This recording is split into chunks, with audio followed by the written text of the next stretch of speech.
အ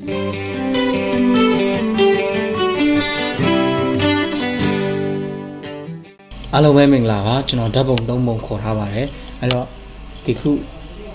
slap ပေးလိုက်တဲ့ဓာတ်ပုံကလည်းဒီ layer ဘက်မှာကြည့်မယ်ဆိုရင်တော့ဖွင့်ထားပါတယ်ဒီဓာတ်ပုံလည်းတော့ဖွင့်ထားပါတယ်ဒီဓာတ်ပုံလည်းတော့ဖွင့်ထားပါတယ်အဲ့တော့ဓာတ်ပုံအားလုံးတော့ဖွင့်ထားပါတယ်အဲ့တော့ကျွန်တော်ပထမအဆုံးဒီဓာတ်ပုံကိုကျွန်တော် control plus နဲ့အလုပ်လုပ်ပြမယ်ဒီဘက်မှာတော့ကျွန်တော်တို့ဓာတ်ပုံ color ကိုမိမိစိတ်တိုင်းကြကစားတတ်အောင်ပြောပြမှာဖြစ်ပါတယ်အဲ့တော့ကျွန်တော်တို့ဒီ menu bar တွေကဒီ image tag ကိုလာပါအဲ့တော့ဒီ image tag လေးမှာ left click တစ်ချက်ထိလိုက်မယ်ဆိုရင်ကျွန်တော်တို့ဒီခုလိုမျိုး mode အောက်ကဒီ adjustment ဆိုတာလေးကိုလာပါဒီမှာပေါက်ချလာအဲ့ထက်ကဒီဟာတစ်ခုချင်းစီအကုန်လုံးကဒါကျွန်တော်တို့ color နဲ့ဆိုင်တဲ့အရာတွေပါအဲ့တော့ လိုက်စမ်းကြည့်ပါကျွန်တော်တစ်ခုစမ်းပြပါမယ်အဲ့ဒါဆိုရင်ဒီကခေါ်လိုက်ပြီမာရီလိုက်ကစားကြည့်ပါနော်ကစားလို့ပြောင်းလဲလာတော့ဟောဒါတစ်ခုပေါ့နော် okay ပေးလိုက်ရတော့ဆိုဒီခါဒီတော့ကြည့်မယ်ဟောတောင်းလိုက်တော့ရနော်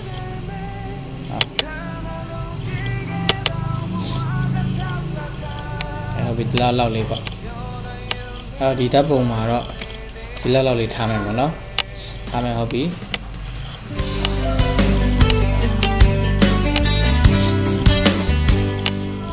နောက်ထပ်ဒီဓာတ်ပုံပေါ်လိုက်မှာပေါ့နော် select ပေးလိုက်ပြီဒီထဲဝင်လိုက်ပြီအဲ့ဒီပုံကြည့်အောင်တော့ဒီ image တက်ထဲကစောလိုပဲဒီ auto ဟာစမ်းကြည့်လိုက်မယ်ဟောဒါဆိုရင်ပြောင်းလဲလာတွေ့ရတယ်ထပ်ပြီးတော့ image တက်ထဲနေကျွန်တော်လိုက်ကစားလို့ရပါတယ်ဒီအောက်ကဟာတွေရောပေါ့နော်အကုန်လုံးလိုက်ကစားလို့ရတယ်ဟောဒါတော့တယောက်နဲ့တယောက်အမြင်ချင်းတူမှာမဟုတ်ဘောနောက်ကလာချိန်လာတော့ငါတော့ဘယ်လိုပွားလို့ရတယ်ဆိုတာလေးသိအောင်ပြပြတာဖြစ်ပါတယ်ထပ်ပြီးတော့ image တက်ထိုင်လာပါနော် adjust ထည့်လာမယ်ဒီဟာတွေတစ်ခုချင်းစီလိုက်ထိလို့ရတယ်နော်လိုက်စမ်းတတ်လို့ရတယ်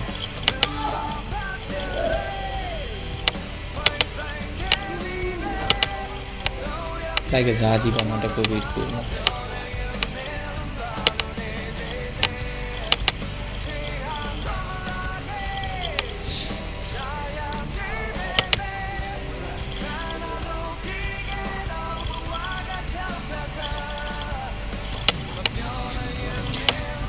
ဓာတ်ပုံလေးတွေကကာလာပြောင်းလာပါတော့ထပ်ပြီးတော့ဒီ adjustment တွေကလည်းကျွန်တော်တို့ရှောက်အကုန်လုံးလိုက်ကစားကြည့်လို့ရအောင်နော်ဒါတော့ black and white ဖြစ်သွားပါနော်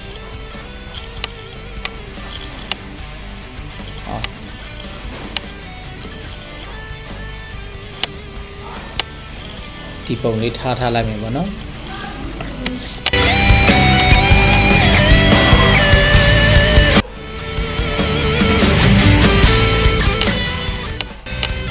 ပုံလေးပြန်ကြည့်လိုက်ဒီပုံလေးမှာ image တက်ထဲနေ adjust ဒီက auto ဆိုတာဒီအလေးသွားကြည့်မယ် automatic တိတ်မကြည့်တာဘူးနော်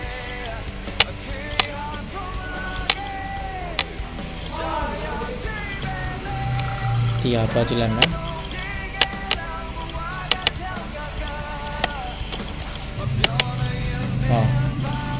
ကာလာပြောင်းလဲလာပါနော်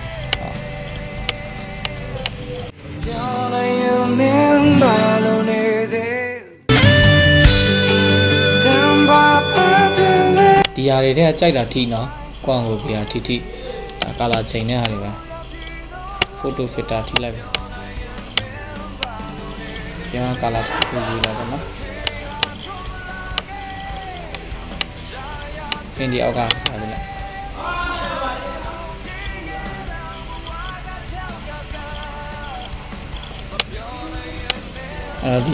ဒီလောက်လေးထားမှာပေါ့နော်ဒီဓာတ်ပုံတွေကိုကိုကနှစ်တက်ပြီးဓာတ်ပုံ3ပုံစလုံးလောက်ထားတယ်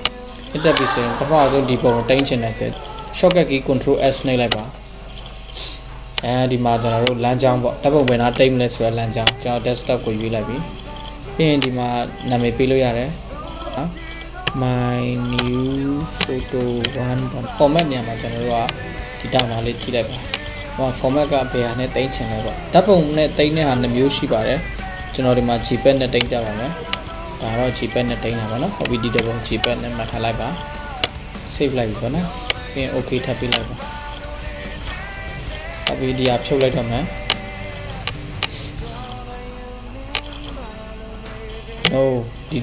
ဒီတပုံတိုင်းချင်တယ်ဆော့လို့ shortcut key မရအောင်ဆိုရင်ကျွန်တော်တို့ဒီ file တက်ထဲကိုလာပါ file တက်ထဲနေလို့ဒီ save ဆိုလေးကိုလာပါ shortcut key ကတော့ control s ပေါ့နော်ဒီမှာလမ်းကြောင်းကတော့တိတ်မဲ့လမ်းကြောင်းကတော့ desktop ကိုပဲယူလိုက်ပြီဒီမှာတော့ file name မှာတော့ my new photo 2ထားလိုက်ပြီနော်ဟောကဒီ format ကကျတော့ကျွန်တော် JPEG နဲ့မတင်ဘူးတခုကနောက်ထပ် format တစ်ခုရှိသေးတယ်မတွေ့လား PNG format နဲ့ယူလိုက်ပြီโอเคဟုတ်ပြီ save ဆိုလို့နှိပ်လိုက်โอเคထပ်ပြီးလိုက်ပါဟုတ်ပြီဒီဓာတ်ပုံလည်းပိတ်လိုက်တော့မယ် no save မယ်ဆိုရင် control shortcut key နဲ့ပဲတော့လိုက်တော့မယ် control s ဟုတ်ပြီဒီမှာလမ်းကြောင်းတော့ desktop new photo 3ပါနော်မှာ JPEG လာပြပေးလိုက်မှာပေါ့နော်အဲ့တော့ JPEG နဲ့ပုံ PNG တက်ပုံဖြစ်တော့မှာနော် save ပြီးဒါ okay ထပ်ပေးလိုက်ရပြီဆိုရင်ကျွန်တော်တို့လည်းပိတ်လို့ရတယ် Photoshop လည်းပိတ်လို့ရတယ် no ဟုတ်ပြီတပ်ပုံ3ပုံကရောက်လာပါတော့တခု save လိုက်တဲ့ desktop ပေါ်မှာ save လိုက်တဲ့အရာဒီ3ပုံဖြစ်ပါတယ်ဟုတ်ပြီဒီထက်ရောက်သွားအဲ့တော့ဒီထက်ကပုံဖွင့်လာပါဒီကပုံဖွင့်လာပါဟော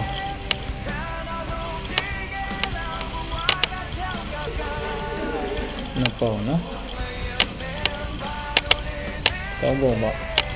ဟုတ်ပြီအမှတို့ရဲ့ detail ကြည့်မယ်ဆိုရင်ကျွန်တော်ဓာတ်ပုံတစ်ချက်ထောက်လိုက်ပါ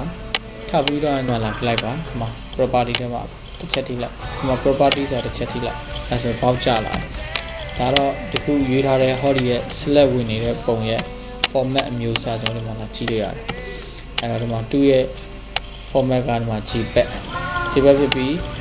NMP1 my new photo 1ဆိုပြီးတင်လိုက်တာနော်ဟောကျွန်တော်ပေးထားတဲ့အတိုင်းပဲဒီမှာ my new photo 2ကတော့ဒီမှာ PNG file နဲ့ဖြစ်ပါတယ်ကျေးဇူးများတင်ပါတယ်နောက်ပိုင်းမှာပြန်ဆောင်ရအောင်